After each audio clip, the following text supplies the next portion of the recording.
Yo, what's good, my fellow deadheads? Your overlord has returned. Today we're going to be on JJK Phantom Parade, and shout out to Alex2me3299, I believe that's the name. I'll have it up on the screen here. Shout out. I be telling y'all, bro, just comment down below. Let me know what y'all want to see. And hey, bro broke the barrier. Bro realized, like, yo, maybe if I actually put a video idea down, the dead man will touch on it. Well, yes.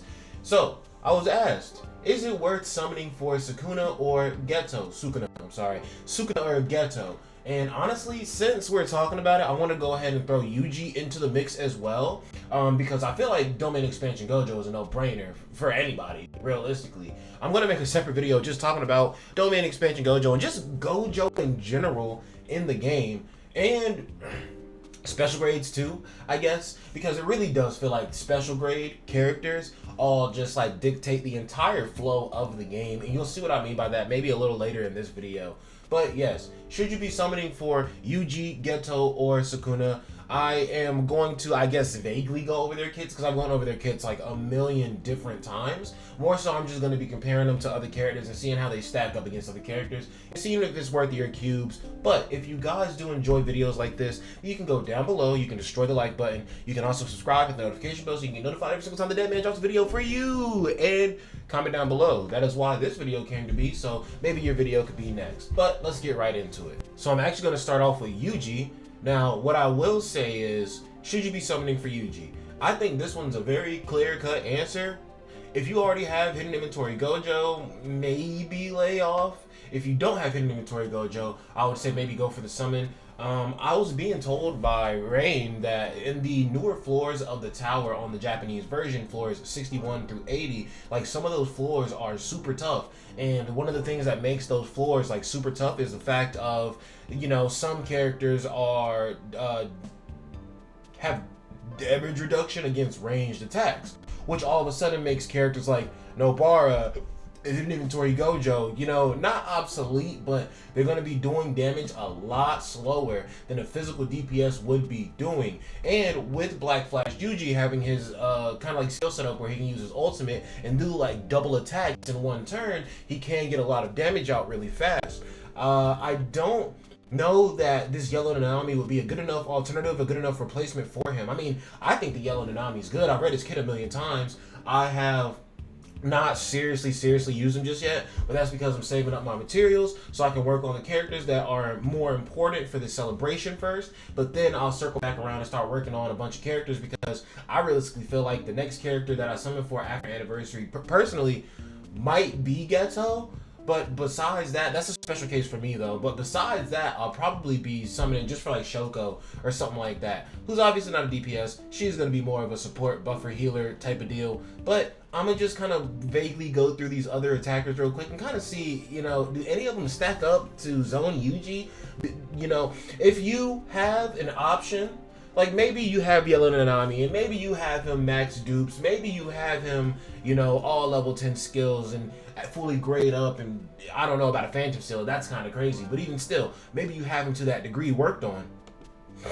He could be a solid replacement for Yuji, I don't know, but I gotta work on mine before I can go and tell you guys, you know, before I can go recommending you guys, like, hey, just don't worry about Yuji, blah, blah, blah, because, you know, a lot of people, I've seen a lot of people in my comments saying, you know, Hollow Purple or Hidden Inventory Gojo, I did not get him, and now it's too far going for him. I don't have enough cubes to summon for him right now, but I know that I have enough cubes to summon for Zone Yuji, so I'm just gonna go for that.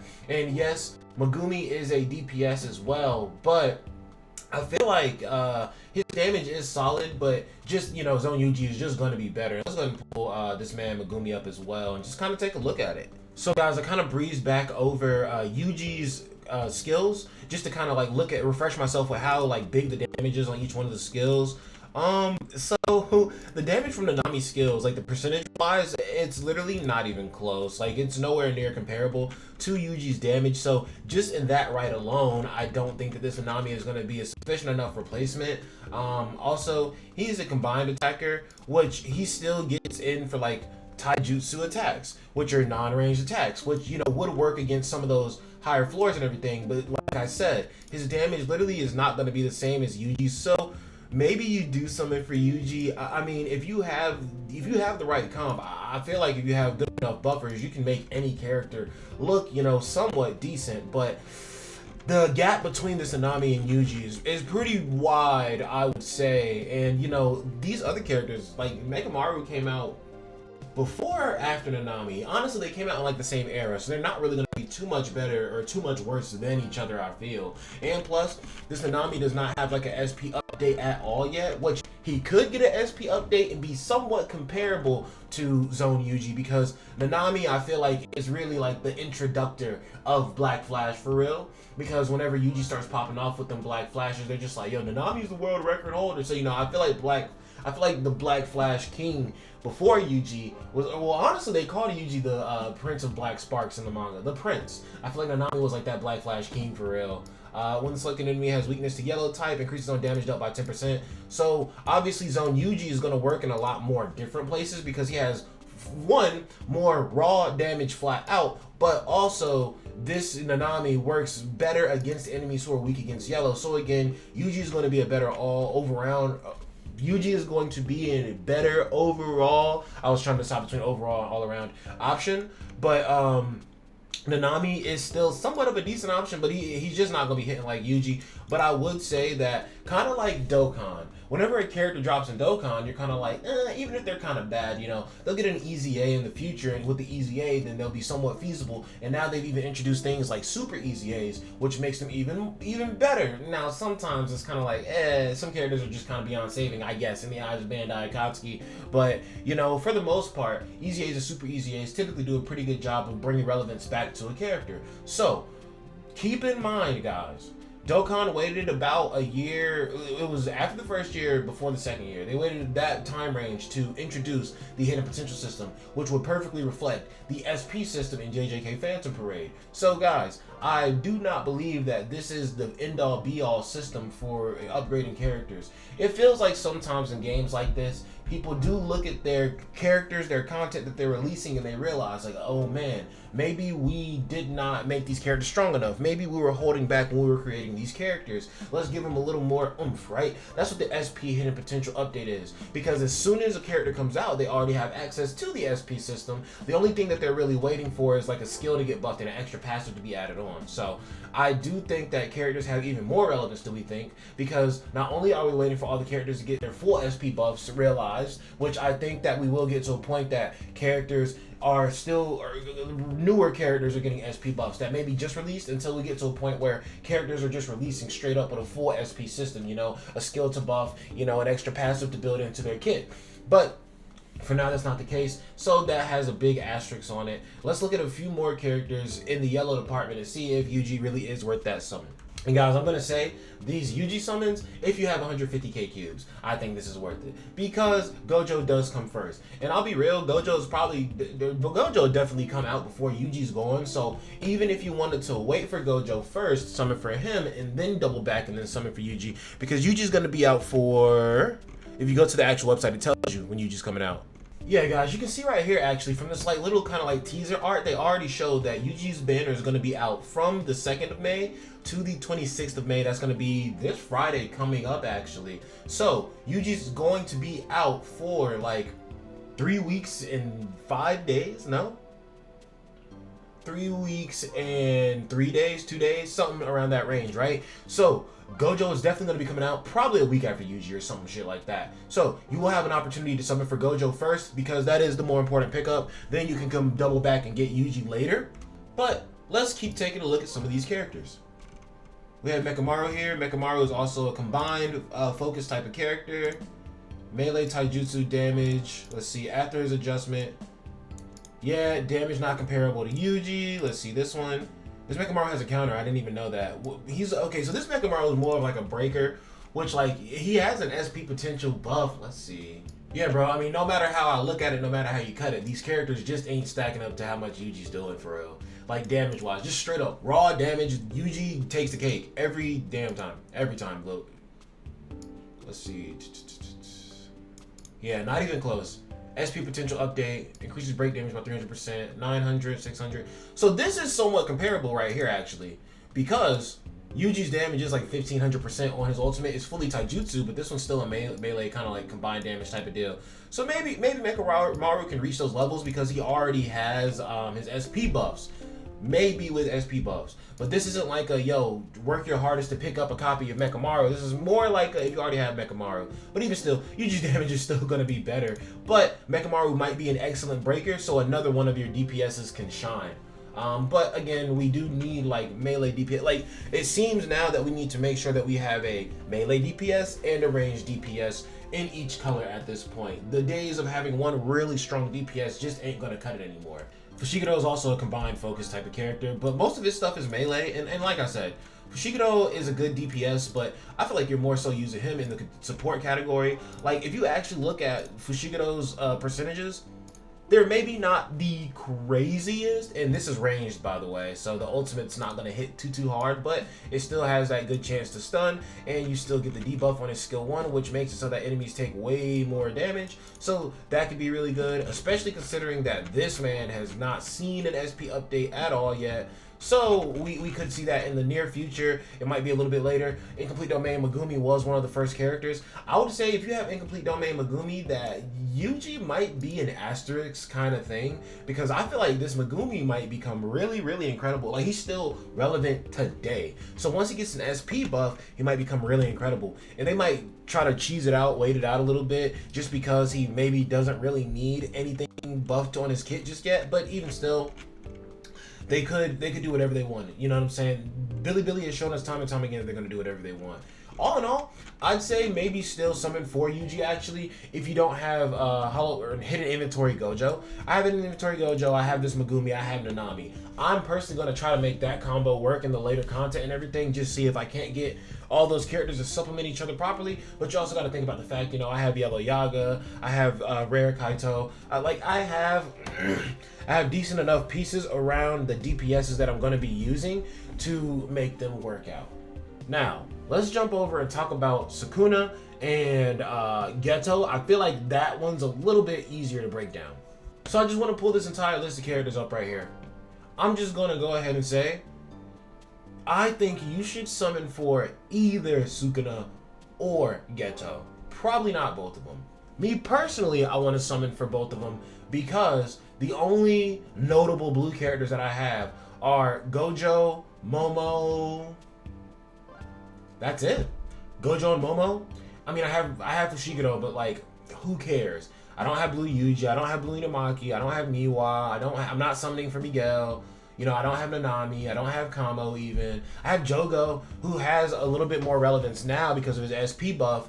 And honestly, I'm going to try him out just to see if I like it, because I'm thinking that maybe a DOT comp with Gojo, or no, with Jogo and Sukuna would be really toxic, but we don't know just yet. But I think that Sukuna's probably just outright more raw damage than this man Geto. Geto has really big damage, and the thing that I like about Geto is that the more curse energy he has, the more he can pour into his skills and get more damage out on him. But also, you guys do want to remember that Jogo, or Geto, goodness gracious, Geto is mainly like a ranged character.